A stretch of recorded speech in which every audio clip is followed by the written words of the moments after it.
أعوذ بالله من الشيطان الرجيم. بسم الله الرحمن الرحيم.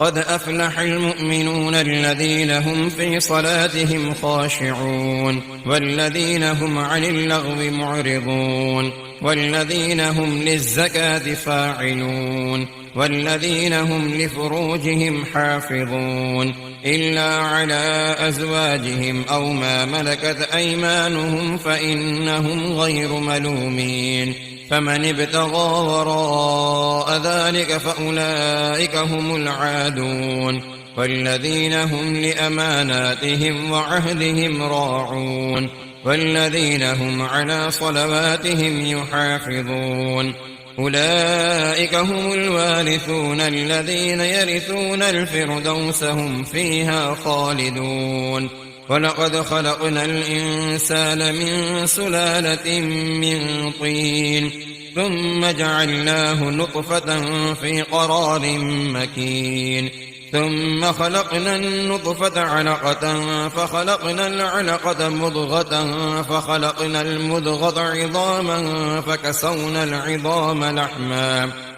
ثم أنشأناه خلقا آخر فتبارك الله أحسن الخالقين. ثم إنكم بعد ذلك لميتون ثم إنكم يوم القيامة تبعثون. ولقد خلقنا فوقكم 7 طرائق وما كنا عن الخلق غافلين. وأنزلنا من السماء ماء بقدر فأسكناه في الأرض وإنا على ذهاب به لقادرون. فأنشأنا لكم به جنات من نخيل وأعناب لكم فيها فواكه كثيرة ومنها تأكلون. وشجرة تخرج من طور سيناء تنبت بالدهن وصبغ للآكلين. وإن لكم في الأنعام لعبرة نسقيكم مما في بطونها ولكم فيها منافع كثيرة ومنها تأكلون وعليها وعلى الفلك تحملون. ولقد أرسلنا نوحا إلى قومه فقال يا قوم اعبدوا الله ما لكم من إله غيره أفلا تتقون. فقال الملأ الذين كفروا من قومه ما هذا إلا بشر مثلكم يريد أن يتفضل عليكم ولو شاء الله لأنزل ملائكة ما سمعنا بهذا في آبائنا الأولين إن هو إلا رجل به جنة فتربصوا به حتى حين. قال رب انصرني بما كذبون. فأوحينا إليه أن اصنع الفلك بأعيننا ووحينا فإذا جاء أمرنا وفارت النور فاسلك فيها من كل زوجين 2 وأهلك إلا من سبق عليه القول منهم ولا تخاطبني في الذين ظلموا إنهم مغرقون. فإذا استويت أنت ومن معك على الفلك فقل الحمد لله الذي نجانا من القوم الظالمين وقل رب أنزلني منزلا مباركا وأنت خير المنزلين. إن في ذلك لآيات وإن كنا لمبتلين. ثم أنشأنا من بعدهم قرنا آخرين فأرسلنا فيهم رسولا منهم أن اعبدوا الله ما لكم من إله غيره أفلا تتقون. وقال الملأ من قومه الذين كفروا وكذبوا بلقاء الآخرة وأترفناهم في الحياة الدنيا ما هذا إلا بشر مثلكم يأكل مما تأكلون منه ويشرب مما تشربون ولئن أطعتم بشرا مثلكم إنكم إذا لخاسرون أيعدكم أنكم إذا متم وكنتم ترابا وعظاما أنكم مخرجون هيهات هيهات لما توعدون إن هي إلا حياتنا الدنيا نموت ونحيا وما نحن بمبعوثين إن هو إلا رجل افترى على الله كذبا وما نحن له بمؤمنين قال رب انصرني بما كذبون قال عما قليل ليصبحن نادمين فأخذتهم الصيحة بالحق فجعلناهم غثاء فبعدا للقوم الظالمين ثم أنشأنا من بعدهم قرونا آخرين ما تسبق من أمة أجلها وما يستأخرون ثم أرسلنا رسلنا تترى كلما جاء أمة رسولها كذبوه فأتبعنا بعضهم بعضا وجعلناهم أحاديث فبعدا لقوم لا يؤمنون ثم أرسلنا موسى وأخاه هارون بآياتنا وسلطان مبين إلى فرعون وملئه فاستكبروا وكانوا قوما عالين فقالوا أنؤمن لبشرين مثلنا وقومهما لنا عابدون فكذبوهما فكانوا من المهلكين ولقد آتينا موسى الكتاب لعلهم يهتدون وجعلنا ابن مريم وأمه آية وآويناهما إلى ربوة ذات قرار ومعين يا أيها الرسل كلوا من الطيبات واعملوا صالحا إني بما تعملون عليم وإن هذه أمتكم أمة واحدة وأنا ربكم فاتقون فتقطعوا أمرهم بينهم زبرا كل حزب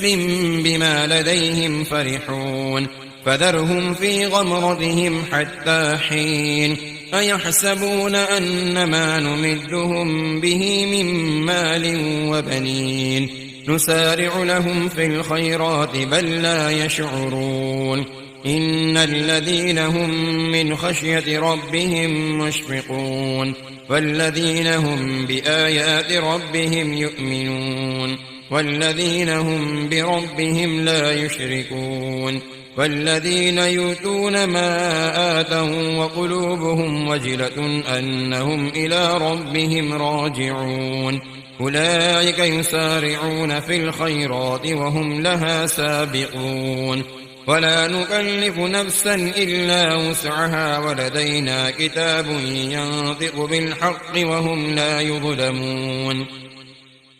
بل قلوبهم في غمرة من هذا ولهم أعمال من دون ذلك هم لها عاملون حتى إذا أخذنا مترفيهم بالعذاب إذا هم يجعرون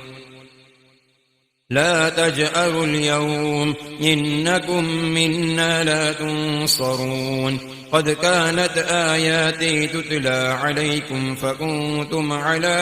أعقابكم تنكصون مستكبرين به سامرا تهجرون أفلم يدبروا القول أم جاءهم ما لم يأت آباءهم الأولين أم لم يعرفوا رسولهم فهم له منكرون أم يقولون به جنة بل جاءهم بالحق وأكثرهم للحق كارهون ولو اتبع الحق أهواهم لفسدت السماوات والأرض ومن فيهن بل أتيناهم بذكرهم فهم عن ذكرهم معرضون أم تسألهم خرجا فخراج ربك خير وهو خير الرازقين وإنك لتدعوهم إلى صراط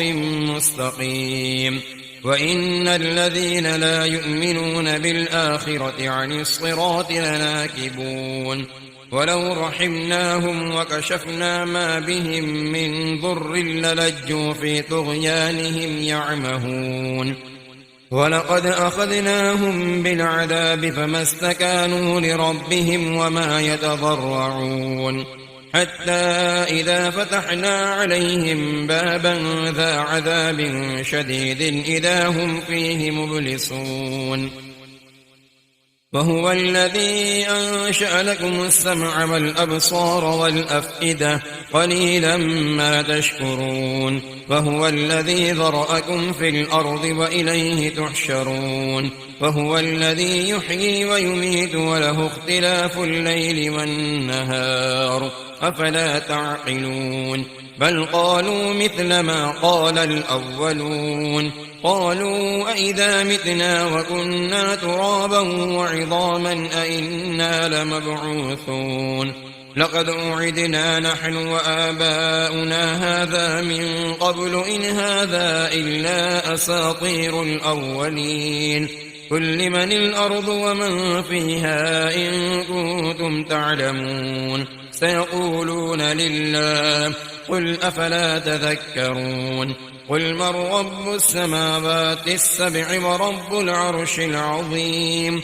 سيقولون لله قل أفلا تتقون قل من بيده ملكوت كل شيء وهو يجير ولا يجار عليه إن كنتم تعلمون سيقولون لله قل فأنى تسحرون بل أتيناهم بالحق وإنهم لكاذبون ما اتخذ الله من ولد وما كان معه من إله إذا لذهب كل إله بما خلق ولعلى بعضهم على بعض سبحان الله عما يصفون عالم الغيب والشهادة فتعالى عما يشركون قل رب إما تريني ما يوعدون رب فلا تجعلني في القوم الظالمين وإنا على أن نريك ما نعدهم لقادرون ادفع بالتي هي أحسن السيئة نحن أعلم بما يصفون وقل رب أعوذ بك من همزات الشياطين وأعوذ بك رب أن يحضرون حتى إذا جاء أحدهم الموت قال رب ارجعون لعلي أعمل صالحا فيما تركت كلا إنها كلمة هو قائلها ومن ورائهم برزخ إلى يوم يبعثون فإذا نفخ في الصور فلا أنساب بينهم يومئذ ولا يتساءلون فمن ثقلت موازينه فأولئك هم المفلحون ومن خفت موازينه فأولئك الذين خسروا أنفسهم في جهنم خالدون تلفح وجوههم النار وهم فيها كالحون ألم تكن آياتي تتلى عليكم فكنتم بها تكذبون قالوا ربنا غلبت علينا شقوتنا وكنا قوما ضالين ربنا أخرجنا منها فإن عدنا فإنا ظالمون قال اخسئوا فيها ولا تكلمون إنه كان فريق من عبادي يقولون ربنا آمنا فاغفر لنا وارحمنا وأنت خير الراحمين فاتخذتموهم سخريا حتى أنسوكم ذكري وكنتم منهم تضحكون إني جزيتهم اليوم بما صبروا أنهم هم الفائزون قال كم لبثتم في الأرض عدد سنين قالوا لبثنا يوما أو بعض يوم فاسأل العادين قال إن لبثتم إلا قليلا لو أنكم كنتم تعلمون أفحسبتم أنما خلقناكم عبثا وأنكم إلينا لا ترجعون فتعالى الله الملك الحق لا إله إلا هو رب العرش الكريم ومن يدع مع الله إلها آخر لا برهان له به فإنما حسابه عند ربه إنه لا يفلح الكافرون وقل رب اغفر وارحم وأنت خير الراحمين بسم الله الرحمن الرحيم سورة أنزلناها وفرغناها وأنزلنا فيها آيات بينات لعلكم تذكرون الزانية والزاني فاجلدوا كل واحد منهما 100 جلدة ولا تأخذكم بهما رأفة في دين الله إن كنتم تؤمنون بالله واليوم الآخر وليشهد عذابهما طائفة من المؤمنين الزاني لا ينكح إلا زانية أو مشركة والزانية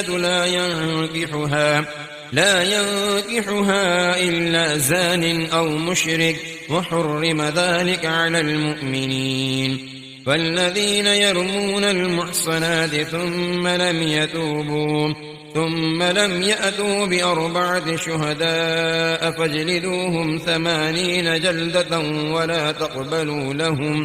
ولا تقبلوا لهم شهادة أبدا وأولئك هم الفاسقون إلا الذين تابوا من بعد ذلك وأصلحوا فإن الله غفور رحيم والذين يرمون أزواجهم ولم يكن لهم شهداء إلا أنفسهم فشهادة أحدهم 4 شهادات بالله إنه لمن الصادقين والخامسة أن لعنة الله عليه إن كان من الكاذبين ويدرأ عنها العذاب أن تشهد 4 شهادات بالله إنه لمن الكاذبين والخامسة أن غضب الله عليها إن كان من الصادقين ولولا فضل الله عليكم ورحمته وأن الله تواب حكيم إن الذين جاءوا بالإفك عصبة منكم لا تحسبوه شرا لكم بل هو خير لكم لكل امرئ منهم ما اكتسب من الإثم والذي تولى كبره منهم له عذاب عظيم لولا إذ سمعتموه ظن المؤمنون والمؤمنات بأنفسهم خيرا وقالوا هذا إفك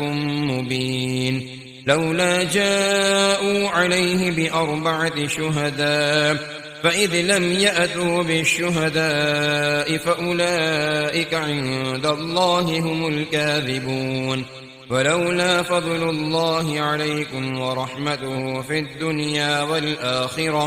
والآخرة لمسكم فيما أفضتم فيه عذاب عظيم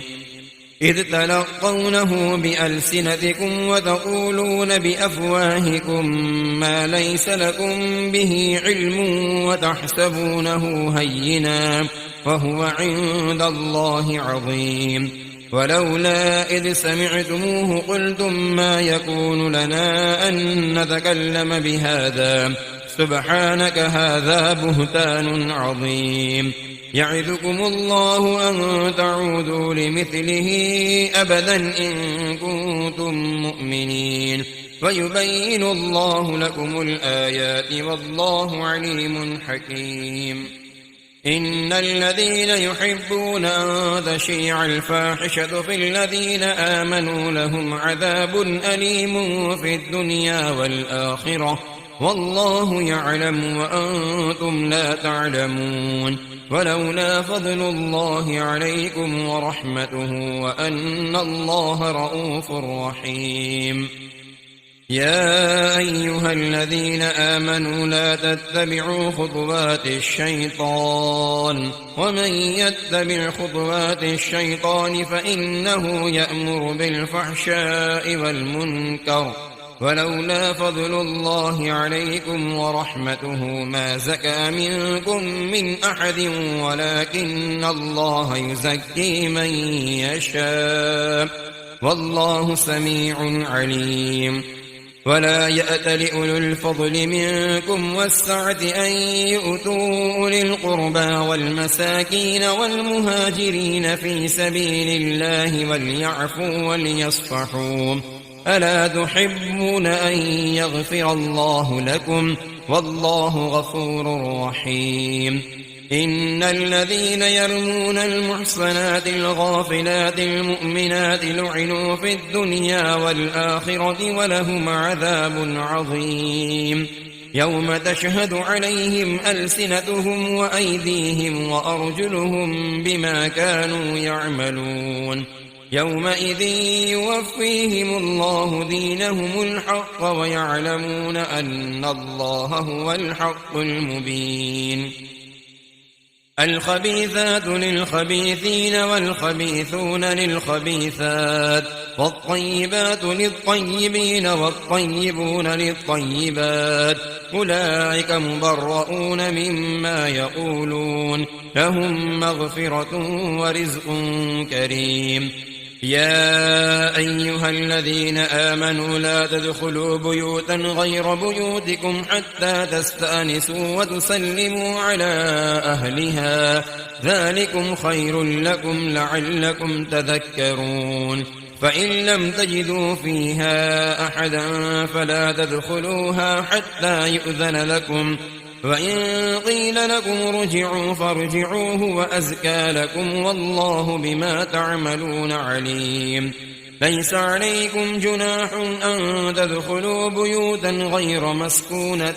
فيها متاع لكم والله يعلم ما تبدون وما تكتمون. قل للمؤمنين يغضوا من أبصارهم ويحفظوا فروجهم ذلك أزكى لهم إن الله خبير بما يصنعون. وقل للمؤمنات يغضضن من أبصارهن ويحفظن فروجهن ولا يبدين زينتهن إلا ما ظهر منها وليضربن بخمرهن على جيوبهن ولا يبدين زينتهن إلا لبعولتهن أو آبائهن أو آباء بعولتهن أو أبنائهن أو أبناء بعولتهن أو إخوانهن أو بني إخوانهن أو بني أخواتهن أو نسائهن أو ما ملكت أيمانهن أو التابعين غير أولي العربة من الرجال أو الطفل الذين لم يظهروا على عورات النساء ولا يضربن بأرجلهن ليعلم ما يخفين من زينتهن وتوبوا إلى الله جميعا أيها المؤمنون لعلكم تفلحون. وأنكحوا الأيام منكم والصالحين من عبادكم وإمائكم إن يكونوا فقراء يغنهم الله من فضله والله واسع عليم. وليستعفف الذين لا يجدون نكاحا حتى يغنيهم الله من فضله والذين يبتغون الكتاب مما ملكت أيمانكم فكاتبوهم إن علمتم فيهم خيرا وآتوهم مما لله الذي آتاكم ولا تكرهوا فتياتكم على البغاء إن أردنا تحسنا لتبتغوا عرض الحياة الدنيا ومن يكرههن فإن الله من بعد إكراههن غفور رحيم. ولقد أنزلنا إليكم آيات مبينات ومثلا من الذين خلوا من قبلكم وموعظة للمتقين. الله نور السماوات والأرض، مثل نوره كمشكاة فيها مصباح، المصباح في زجاجة، الزجاجة كأنها كوكب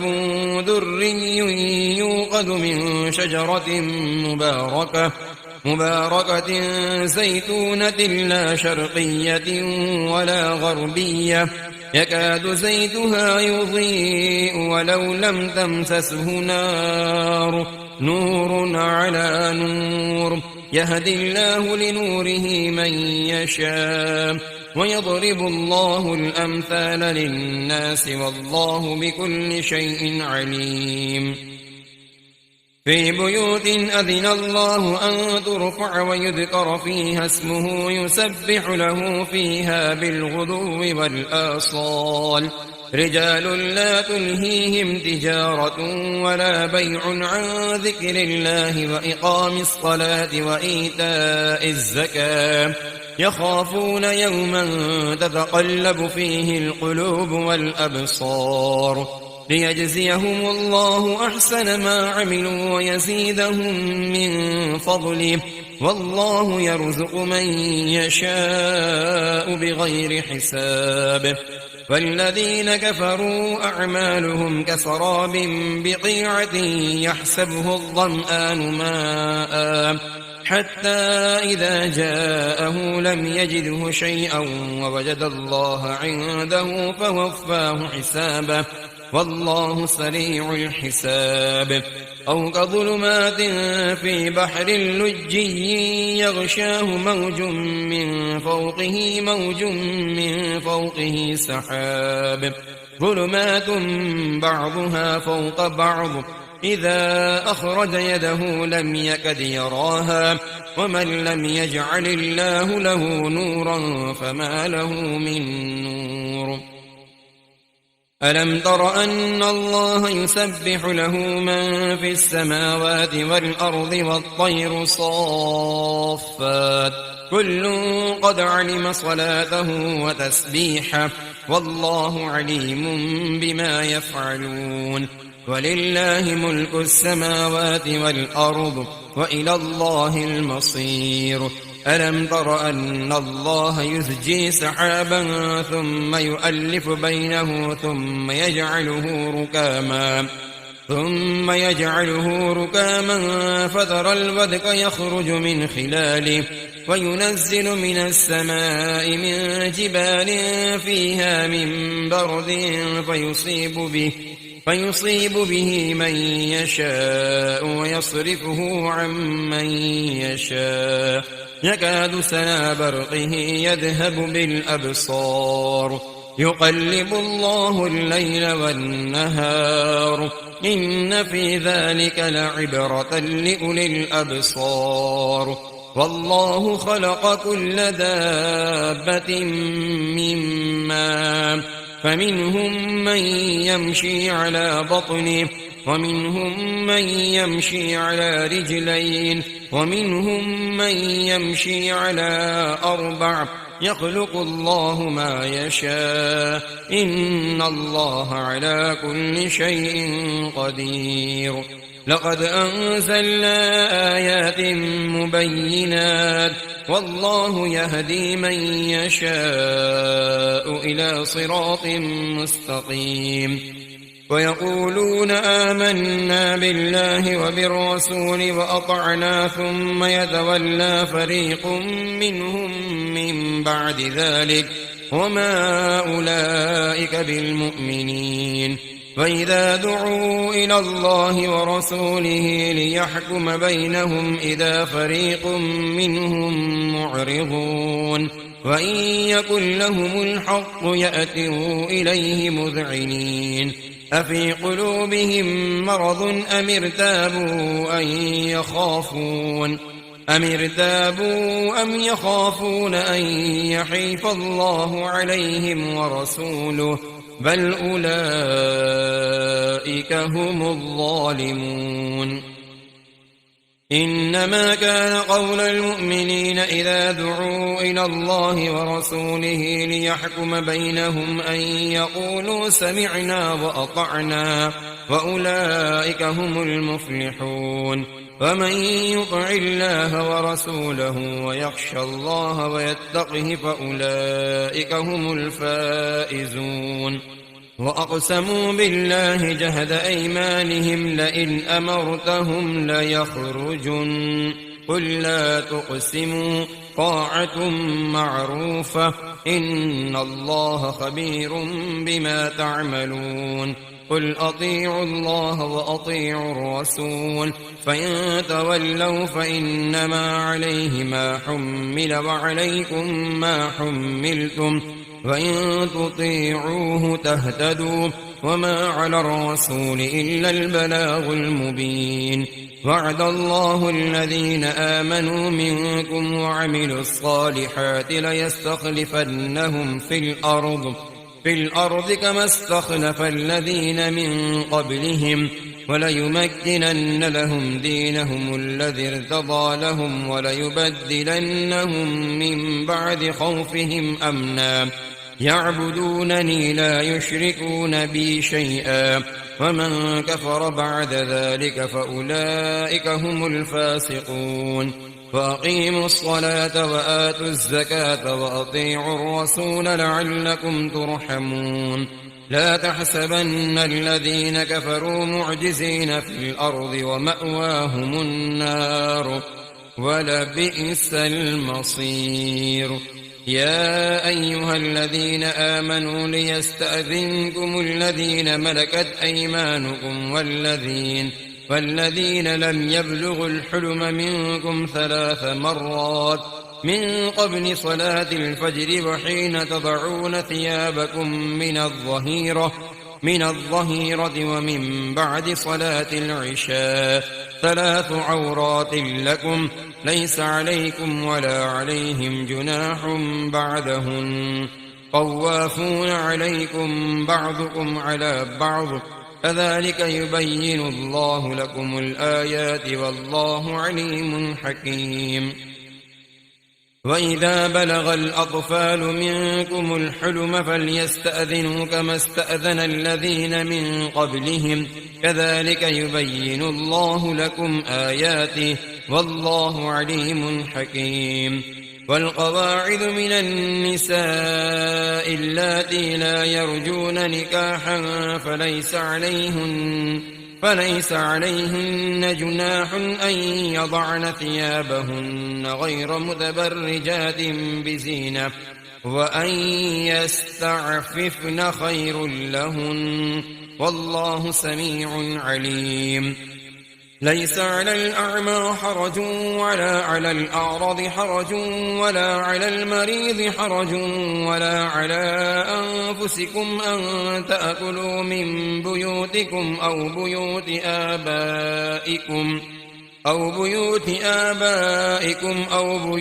أمهاتكم أو بيوت إخوانكم أو بيوت أخواتكم أو بيوت أعمامكم أو بيوت عماتكم أو بيوت أخوالكم أو بيوت خالاتكم أو ما ملكتم مفاتحه أو صديقكم. ليس عليكم جناح أن تأكلوا جميعا أو أشتاتا فإذا دخلتم بيوتا فسلموا على أنفسكم تحية من عند الله مباركة طيبة كذلك يبين الله لكم الآيات لعلكم تعقلون. إنما المؤمنون الذين آمنوا بالله ورسوله وإذا كانوا معه على أمر جامع لم يذهبوا حتى يستأذنوه إن الذين يستأذنونك أولئك الذين يؤمنون بالله ورسوله فإذا استأذنوك لبعض شأنهم فأذن لمن شئت منهم واستغفر لهم الله إن الله غفور رحيم لا تجعلوا دعاء الرسول بينكم كدعاء بعضكم بعضا قد يعلم الله الذين يتسللون منكم لواذا فليحذر الذين يخالفون عن أمره أن تصيبهم فتنة أو يصيبهم عذاب أليم ألا إن لله ما في السماوات والأرض قد يعلم ما أنتم عليه ويوم يرجعون إليه فينبئهم بما عملوا والله بكل شيء عليم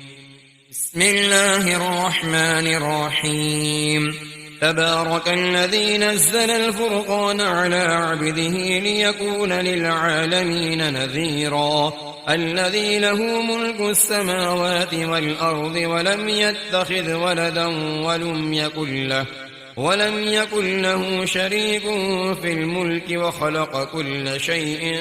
فقدره تقديرا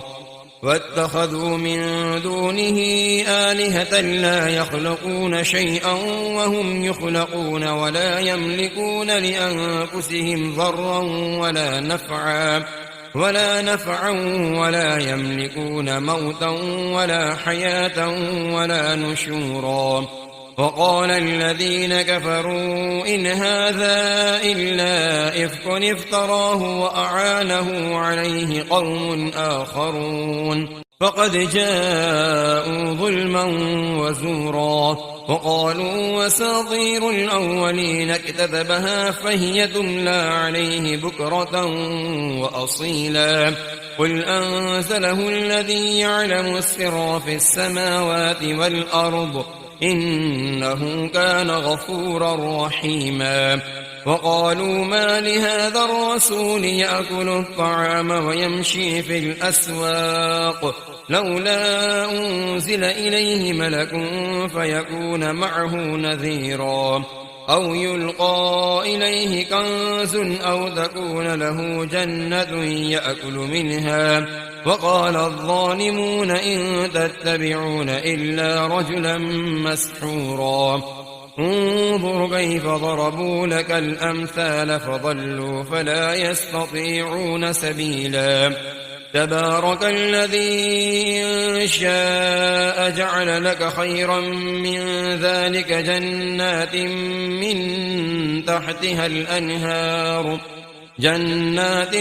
تجري من تحتها الأنهار ويجعل لك قصورا بل كذبوا بالساعة وأعتدنا لمن كذب بالساعة سعيرا إذا رأتهم من مكان بعيد سمعوا لها تغيظا وزفيرا وإذا ألقوا منها مكانا ضيقا مقرنين دعوا هنالك ثبورا لا تدعوا اليوم ثبورا واحدا وادعوا ثبورا كثيرا قل أذلك خير أم جنة الخلد التي وعد المتقون كانت لهم جزاء ومصيرا لهم فيها ما يشاءون خالدين كان على ربك وعدا مسئولا ويوم يحشرهم وما يعبدون من دون الله فيقول أأنتم أضللتم عبادي هؤلاء أم هم ضلوا السبيل قالوا سبحانك ما كان ينبغي لنا أن نتخذ من دونك من أولياء ولكن متعتهم وآباءهم حتى نسوا الذكر وكانوا قوما بورا فقد كذبوكم بما تقولون فما تستطيعون صرفا ولا نصرا ومن يظلم منكم نذقه عذابا كبيرا وما أرسلنا قبلك من المرسلين إلا إنهم ليأكلون الطعام ويمشون في الأسواق وجعلنا بعضكم لبعض فتنة أتصبرون وكان ربك بصيرا